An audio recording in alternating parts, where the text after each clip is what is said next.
vital and important thing for you guys to understand. What move are you? Okay. One of the ways that the daily heaver really starts is from the closed guard. Okay. I'm going to teach you guys. Hopefully, you can get through maybe 3. Okay. What happens is I understand that this grip is good for him. This is good for him. This is all good for him. Posture is good for him. Okay. Now I turned what's good for him into good for me. It all went bad for him. Okay. But from here, he starts posturing up. Okay. He wants to open my guard. Okay. So let's say I'm thinking how to open the guard on my terms to immediately enter into De La Hiva. He is, what would you be doing to open my guard?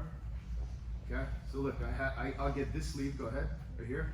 I'll open the guard here, and I immediately begin to control this sleeve as my right foot finds his thigh, hip. My right hand is on the sleeve, my knee's in here. When you control this hand, very difficult for them to take this leg off of the hip, stuff it underneath, and begin to pass, okay? So we're here, as my left hand, okay, begins to control his legs, okay? I like to pull it into my thighs so that I can get him floating to the right, okay? And I want to rock, push him away, pull, push, as I begin to turn to my right side, and I begin to gently pull the right, pull his leg up so his leg is off the mat, and so that I can separate his left leg and his left arm as I keep pulling. From here, I need to get up. How do I get up? I need to scoot this leg back so I can scoot this back here.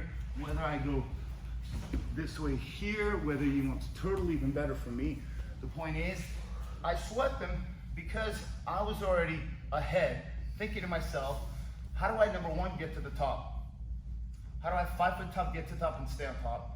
Number 2, I'm thinking, good for me, bad for him. Those grips are all good for me, bad for him, okay? And now I'm thinking beginning, middle, end. So beginning was closed guard, middle was when I opened it, he didn't open it. And then the end is this, where you get actually to the top. So those are the 3 strategies at work, okay? Here, I'm making him work, my knees are high. I know he's gonna be passing here, he starts backing out. I know this right here, he's probably gonna put the knee up, okay? But if he puts that knee up, I just sit up because that doesn't do him any good, and it's even easier this way, okay? Because typically they'll put the lead knee up, because that knee is gonna try to drive through either for a drop or a knee cut, okay? If they put their back leg up, it's even better for you, okay? So he took good for me and said, here, let me make it great for you, really not great for me, okay? So look, I have this sleeve right here, okay? I'm still breaking his posture. I'm making him work to try to pass, okay? He's kind of trying to pass up on my knees, backing out, backs out. Yeah, oh, there we go. That's usually what happens. With this, rotate this way a little bit, okay? This leg, I want to be kind of like a knee shield until I can really get control of this right here. From here, I want to pull, and then I want to start pushing away. And I want to start pulling and turning him on the side. Yes, the hand will go to that mat right there. For me to get up to my knee, okay? For him to get up, he'd have to get this leg down. So I keep it up. This foot pushes as I slide back here, okay? And I can come around here, and I can begin to take him off the side, whatever it may be. But I got to the top. Beginning, middle, end. I made good for me, good for me.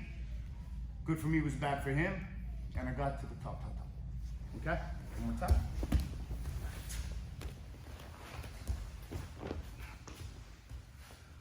So you're gonna have to put your lead leg up, because the problem is that if you put the back leg up, right back up, right here, I can push it, and I can get here, okay? You know, you can do this and all this stuff right here. I can hook it through. It's even easier to get to his back if he puts the back leg up. So you have to be aware of which leg you're putting up, okay? Because he puts his lead leg up, so he backs out. Guess why? Because he wants to drive that. This is my De La Hiva hook, but the more he drives it, yes, and the more his right hand goes on my knee here and pushes that down and drives his knee down, he's killing my hook. And all of this that was good for me turned into bad for me. Why? Because it turned good for him. Okay? So I have to keep him away and use my legs as shields in order to be able to actually set up what is really good for me here, okay? Which is letting him kind of open the guard here and right here. Immediately I have tension here. My leg is hooking and I'm able to take him off balance here.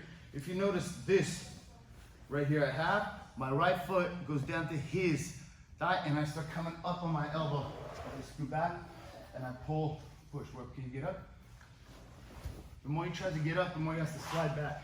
I can go here, I can go here, and here, here. Okay? This is a very simple and easy sweep. The one thing that I highly suggest, don't block yourself. You have to be able to use your legs as shock absorbers, because if your left leg's pulling and your right leg's forcing them away, you're gonna block yourself from being able to do this particular technique, as is the case with many techniques. So, first thing you're gonna recognize is the person is kind of getting close to opening your guard. Okay, I'm here, he's gonna grab that sleeve, okay? With the left hand kind of on my collar, you pull me down a little bit. Yeah, go on the same side collar. Yeah. So as I kind of back out, he's not gonna wait for me to open it. Yes, yes, and pull that. Yes, now see how you're on your left side? Yes, you see how you can rock up, down, yes. Keep that leg. Yes, now slowly from here, your elbow, or is your shoulder okay? Yes. Okay, slowly pull that right arm back. Yes, yes, but look, from here, this knee has to drop so you can backstep. Yes, yes, very nice. And you wind up here with the right hand under the collar.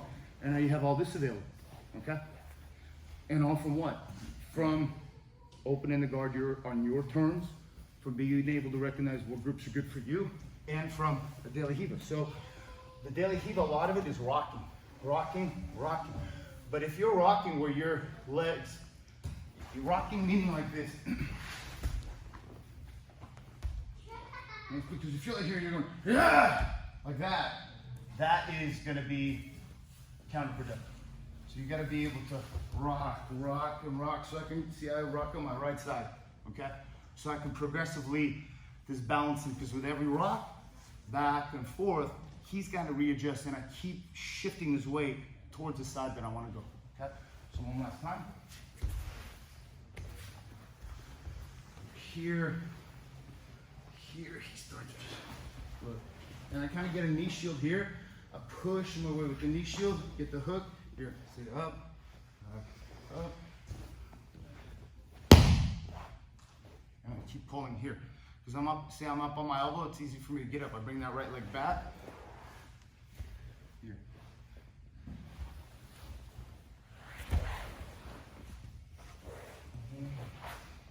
Okay, so all the person on the top is gonna do is open the guard, put that leg up.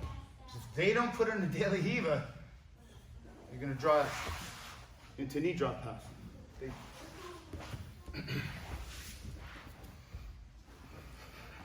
So here, he's got that sleeve because he's gonna want to control that arm. So as I do this right here, yeah, see, right here, if he doesn't have that right there, okay, and he's not setting this up, put kind of a knee shield in, yes, and kind of push me away with that shield, yes, and up, yes, and put your right foot on my hip, yeah.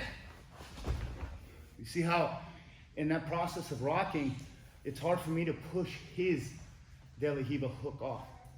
But if he sits there and we're like this, and I'm driving it through, okay, I'll begin to drive it. And here, here, here, here, here, and that hook becomes a liability, okay? So let's try that. 1, 2, 3. Yeah. Help each other. Same thing what I told the kids class. If you're gonna lay there,